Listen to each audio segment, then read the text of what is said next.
4. पृथ्वी की आंतरिक संरचना। पृथ्वी की आंतरिक संरचना के संबंध में वैज्ञानिकों में मतभेद है। भूगर्भ में पाई जाने वाली परतों की मोटाई, घनत्व, तापमान, भार एवं वहां पाए जाने वाले पदार्थ की प्रकृति पर अभी पूर्ण सहमति नहीं हो पाई है।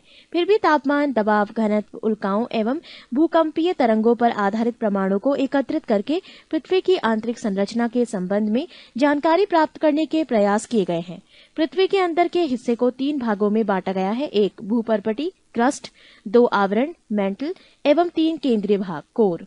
भूपर्पटी क्रस्ट। पृथ्वी के ऊपरी भाग को भूपर्पटी कहते हैं। यह अंदर की तरफ 34 किलोमीटर तक का क्षेत्र है। यह मुख्यतः बेसाल्ट चट्टानों से बना है। इसके 2 भाग हैं, 1 सियाल और 2 सीमा। सियाल क्षेत्र में सिलिकॉन एवं एल्यूमिना एवं सीमा क्षेत्र में सिलिकॉन एवं मैग्नीशियम की बहुलता होती है। क्रस्ट भाग का औसत घनत्व 2.7 ग्राम प्रति सेकंड की पावर 3 है। ये पृथ्वी के कुल आयतन का 0.5% भाग घेरे हुए है। पृष्ठ 112। भूपटल की रचना सामग्री। सबसे अधिक ऑक्सीजन 46.80%, दूसरे स्थान पर सिलिकॉन 27.72% और तीसरे स्थान पर एल्यूमिनियम 8.13% है। मेंटल 2900 किलोमीटर मोटा ये क्षेत्र मुख्यतः बेसाल्ट पत्थरों के समूह की चट्टानों से बना है। मेंटल के इस हिस्से में मैग्मा चैम्बर पाए जाते हैं। इसका औसत घनत्व 3.5 ग्राम प्रति सेकंड की पावर 3 से 5.5 ग्राम प्रति सेकंड की पावर 3 है। ये पृथ्वी के कुल आयतन का 83% भाग घेरे हुए है। कोनराड असंबद्धता। ऊपरी कस्ट एवं निचले कस्ट के बीच के सीमा क्षेत्र को कोनराड असंबद्धता कहते हैं। मोहोसिविक डिसकंटिन्यूटी। कस्ट एवं मेंटल के बीच के सीमा क्षेत्र को मोहोविक डिसकंटिन्यूटी कहते हैं। रेपेटी असंबद्धता। ऊपरी मेंटल एवं निचले के बीच के सीमा क्षेत्र को रेपेटी असंबद्धता कहते हैं। गुटेनबर्ग विशाट असंबद्धता। निचले मेटल तथा ऊपरी क्रोड के सीमा क्षेत्र को गुटेनबर्ग विशाट असंबद्धता कहते हैं। लेहमैन संबद्धता। बाह्य कोड तथा आंतरिक कोड के सीमा क्षेत्र को लेहमैन असंबद्धता कहते हैं। केंद्रीय भाग कोर। पृथ्वी के केंद्र के क्षेत्र को केंद्रीय भाग कोर कहते हैं। ये क्षेत्र निकेल व फेरस का बना है। इसका औसत घनत्व 13 ग्राम प्रति सेकंड की पावर 3 है। पृथ्वी का केंद्रीय भाग संभवतः द्रव अथवा प्लास्टिक अवस्था में है। ये पृथ्वी का कुल आयतन का 16% भाग घेरे हुए है। पृथ्वी का औसत घनत्व 5.5 ग्राम प्रति सेकंड की पावर 3 एवं औसत त्रिज्या लगभग 6370 किलोमीटर है। पृथ्वी के नीचे जाने पर प्रति 32 मीटर की गहराई पर तापमान 1 डिग्री सेल्सियस बढ़ता जाता है। पृथ्वी के स्थलीय क्षेत्र पर सबसे नीचा क्षेत्र जॉर्डन में मृत सागर के आसपास का क्षेत्र है। ये क्षेत्र समुद्र तल से औसतन 400 मीटर नीचा है।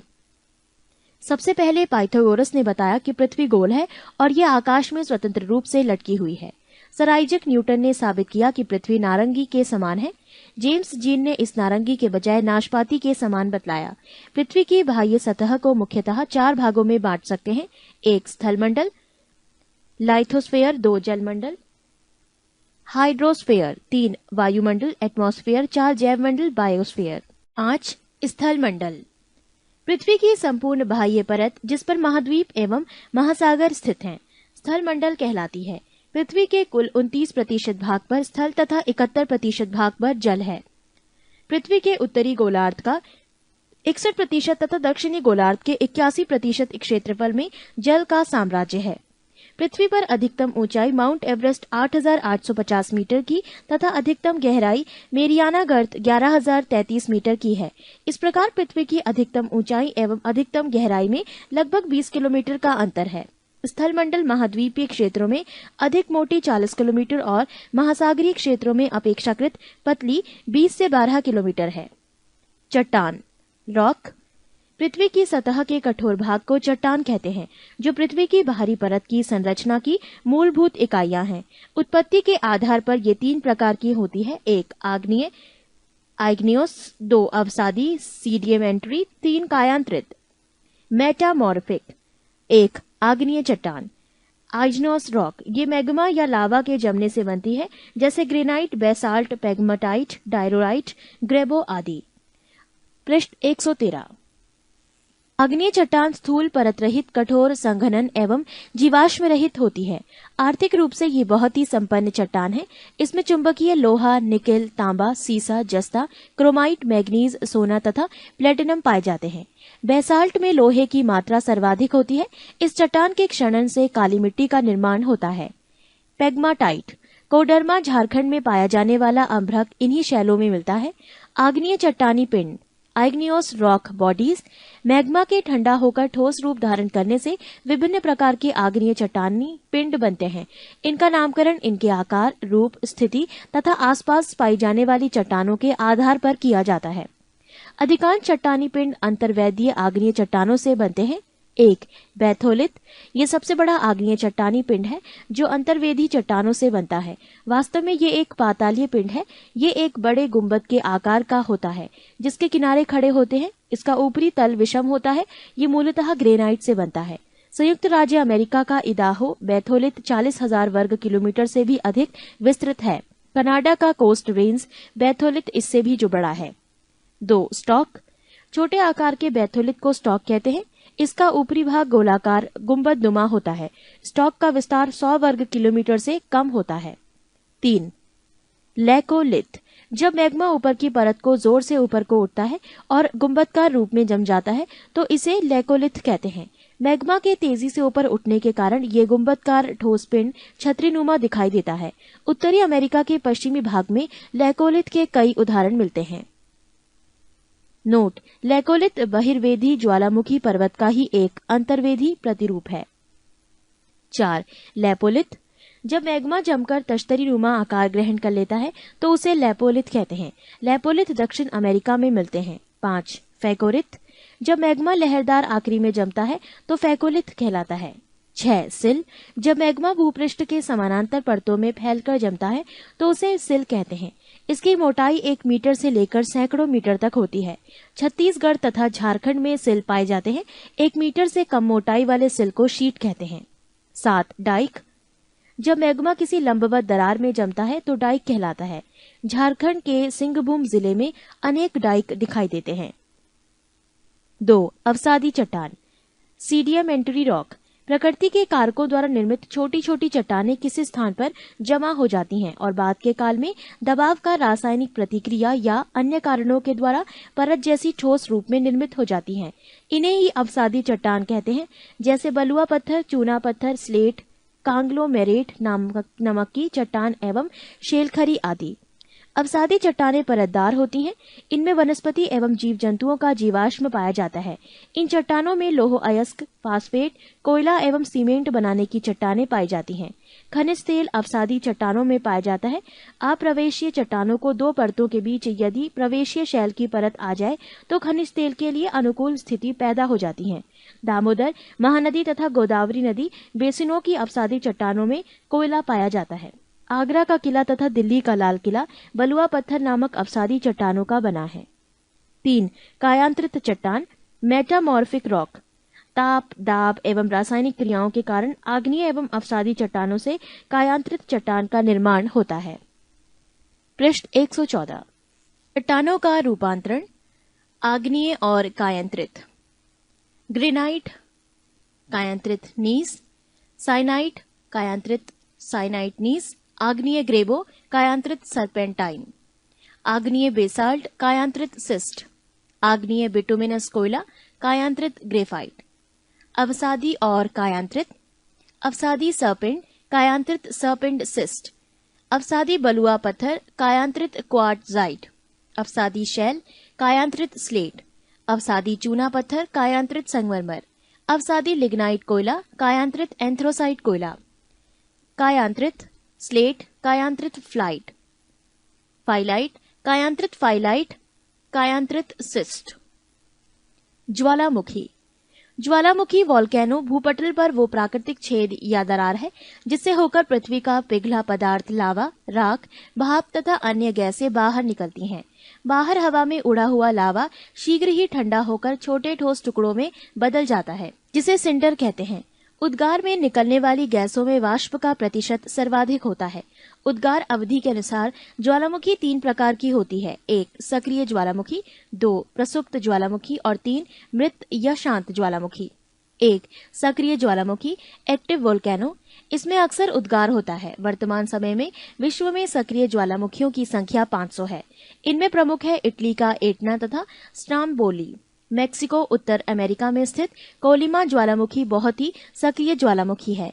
इसमें 40 बार से अधिक बार उद्गार हो चुका है। स्ट्राम्बोली भूमध्य सागरी में सिसिली के उत्तर में लिपारी द्वीप पर अवस्थित है। इसमें सदा प्रज्वलित गैस निकला करती है, जिससे आसपास का भाग प्रकाशित रहता है। इस कारण इस ज्वालामुखी को भूमध्य सागर का प्रकाश स्तंभ कहते हैं। प्रसुप्त ज्वालामुखी डोर्मेंट वोल्केनो, जिसमें निकट अतीत में उद्गार नहीं हुआ है, लेकिन इसमें कभी भी उद्गार हो सकता है। इसके उदाहरण हैं विसुवियस भूमध्य सागर, क्राकाटोवा सुंडा जलडमरू मध्य, फ्यूजियामा जापान, मेयन फिलीपींस। 3 शांत ज्वालामुखी एक्सटिंक्ट वोल्केनो, वैसा ज्वालामुखी जिनमें ऐतिहासिक काल से कोई उद्गार नहीं हुआ है और जिसमें पुनः उद्गार होने की संभावना नहीं हो। इसके उदाहरण हैं कोहो सुल्तान एवं देवबंद Iran, Popa Myanmar, Kilimanjaro Africa, Chimborazo दक्षिण अमेरिका। कुल सक्रिय ज्वालामुखी का अधिकांश प्रशांत महासागर के तटीय भाग में पाया जाता है। प्रशांत महासागर के परिमेखला को अग्नि वलय fire ring of the Pacific भी कहते हैं। सबसे अधिक सक्रिय ज्वालामुखी अमेरिका एवं एशिया महाद्वीप के तटों पर स्थित है। ऑस्ट्रेलिया महाद्वीप में एक भी ज्वालामुखी नहीं है। गेसर, बहुत से ज्वालामुखी क्षेत्रों में उद्गार के समय दरारों तथा सुराखों से होकर जल तथा वाष्प कुछ अधिक ऊंचाई तक निकलने लगते हैं। इसी को गैसर कहा जाता है। जैसे ओल्ड फेथफुल गेसर, ये यूएसओ के येलोस्टोन पार्क में है। इसमें प्रत्येक मिनट उद्गार होता रहता है। विश्व का सबसे ऊंचा ज्वालामुखी पर्वत कोटापेक्सी इक्वेडोर है, जिसकी ऊंचाई 19,613 फीट है। विश्व की सबसे ऊंचाई पर स्थित सक्रिय ज्वालामुखी ओजल डेस सालाडो 6,885 मीटर एंडीज पर्वतमाला में अर्जेंटीना चिली देश के सीमा पर स्थित है। विश्व की सबसे ऊंचाई पर स्थित शांत ज्वालामुखी एकांक गुआ एंडीज पर्वतमाला पर ही स्थित है, जिसकी ऊंचाई 6,960 मीटर है। पृष्ठ 115 भूकंप भूगर्भ शास्त्र की एक विशेष शाखा जिसमें भूकंपों का अध्ययन किया जाता है सिस्मोलॉजी कहलाता है। भूकंप अर्थक्वेक की तीव्रता की माप रिक्टर पैमाने पर की जाती है। भूकंप की तीव्रता मापने वाली रिक्टर स्केल का विकास अमेरिकी वैज्ञानिक चार्ल्स रिक्टर द्वारा 1935 में की गई थी। इस स्केल पर 2.0 या 3.0 की तीव्रता का अर्थ हल्का भूकंप होता है, जबकि 6.2 की तीव्रता का अर्थ शक्तिशाली भूकंप होता है। भूकंप में 3 तरह के कंपन होते हैं। 1 प्राथमिक तरंग प्राइमरी वेव, ये तरंग पृथ्वी के अंदर प्रत्येक माध्यम से होकर गुजरती है।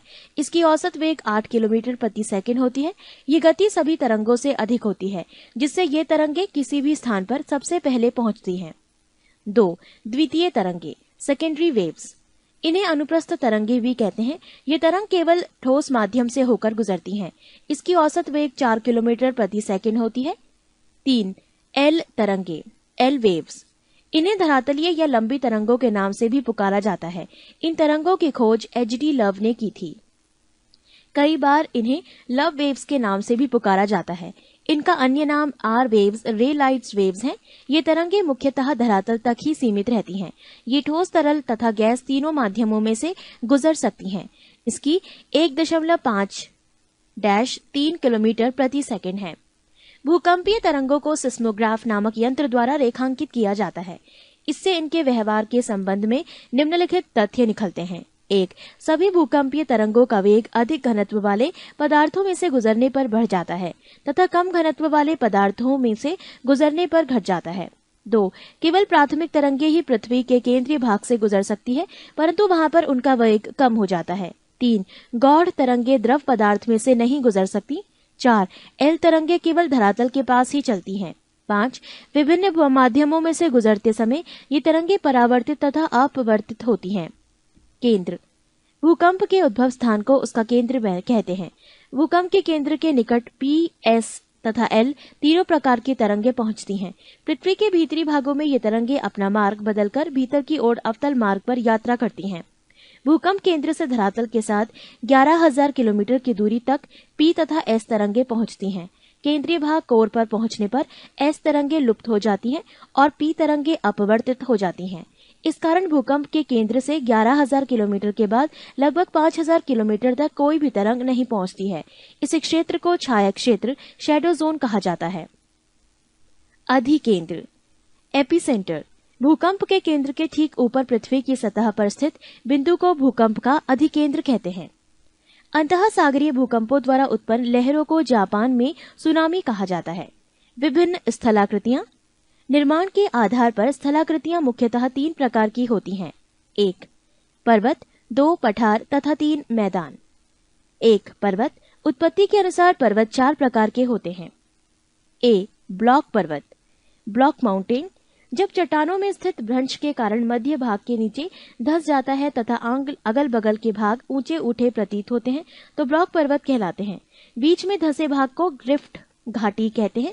इन पर्वतों के शीर्ष समतल पर तथा किनारे तीव्र भ्रंश कगारों से सीमित होते हैं। इस प्रकार के पर्वत के उदाहरण हैं Vosges France, black forest Germany, salt range Pakistan. Note, विश्व की सबसे लंबी रिफ्ट घाटी जॉर्डन नदी की घाटी है जो लाल सागर की बेसिन से होती हुई जेम्बजी नदी तक 4,800 किलोमीटर लंबी है। पृष्ठ 116। बी अवशिष्ट पर्वत, रेजिड्यूअल माउंटेन, ये पर्वत चट्टानों के अपरदन के फलस्वरूप निर्मित होते हैं, जैसे विंध्याचल एवं सतपुड़ा, नीलगिरी, पार्सनाथ, राजमहल की पहाड़ियां, भारत, सियरा स्पेन, गैसा एवं बूटे अमेरिका। सी संचित पर्वत, एक्यूम्युलेटेड माउंटेन, भूपटल पर मिट्टी, बालू, कंकड़, पत्थर, लावा के एक स्थान पर जमा होते रहने के कारण बनने वाला पर्वत। रेगिस्तान में बनने वाले बालू के स्तूप इसी श्रेणी में आते हैं। डी वलित पर्वत, फोल्ड माउंटेन, ये पृथ्वी की आंतरिक शक्तियों से धरातल की चट्टानों के मुड़ जाने से बनते हैं। ये लहरदार पर्वत हैं जिन पर असंख्य अपनतियां और अभिनीतियां होती हैं, जैसे Himalaya, Alps, Ural, Rockies, Andes आदि। वलित पर्वतों के निर्माण का आधुनिक सिद्धांत प्लेट टेक्टोनिक की संकल्पना पर आधारित है। पर्वत निर्माण के विभिन्न सिद्धांत: भूसंतति का सिद्धांत कोबर, तापीय संकुचन सिद्धांत जेफीज, महाद्वीपीय फिसलन सिद्धांत डेली, महाद्वीपीय विस्थापन सिद्धांत वेगनर, संवहन तरंग सिद्धांत होम्स, रेडियो एक्टिविटी सिद्धांत जोली, प्लेट विवर्तनिक सिद्धांत हैरी हेस मैकेंजी, पाकर मॉर्गन आदि।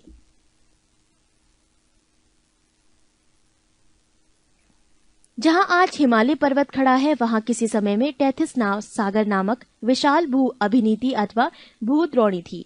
दक्षिण पठार के उत्तर की ओर विस्थापन के कारण टेथिस सागर में बल पड़ गए और वो ऊपर उठ गया, जिससे संसार का सबसे ऊंचा पर्वत हिमालय का निर्माण हुआ। भारत का अरावली पर्वत विश्व के सबसे पुराने वलित पर्वतों में गिना जाता है। इसकी सबसे ऊंची चोटी माउंट आबू के निकट गुरु शिखर है, जिसकी समुद्र तल से ऊंचाई 1,722 मीटर है। कुछ विद्वान अरावली पर्वतों को अवशिष्ट पर्वत का उदाहरण मानते हैं। 2 पठार, प्लेट्यू, धरातल का विशिष्ट स्थल रूप जो अपने आसपास के स्थल से पर्याप्त ऊंचा होता है तथा शीर्ष भाग चौड़ा और सपाट होता है। सामान्यतः पठार की ऊंचाई 300 से 500 फीट होती है। कुछ अधिक ऊंचाई वाला पठार है तिब्बत का पठार 16,000 फीट, बोलीविया का पठार 12,000 फीट, कोलंबिया का पठार 7,800 फीट। पठार निम्न प्रकार के होते हैं। ए अंतर पर्वतीय पठार, पर्वतमालाओं के बीच बने पठार। बी पर्वत पदीय पठार, पर्वत तल और मैदान के बीच उठे समतल भाग। सी महाद्वीपीय पठार, जब पृथ्वी के भीतर जमा लेखोलित भूपृष्ठ के अपरदन के कारण सतह पर उभर आते हैं, तब ऐसे कट पठार बनते हैं, जैसे दक्षिण का पठार। डी तटीय पठार, समुद्र के तटीय भाग में स्थित पठार। ई गुंबदाकार पठार, चलन क्रिया के फलस्वरूप निर्मित पठार, जैसे रामगढ़ गुंबद भारत। 3 मैदान, प्लेन, 500 फीट से कम ऊंचाई वाले भूपृष्ठों के समतल भाग को मैदान कहते हैं।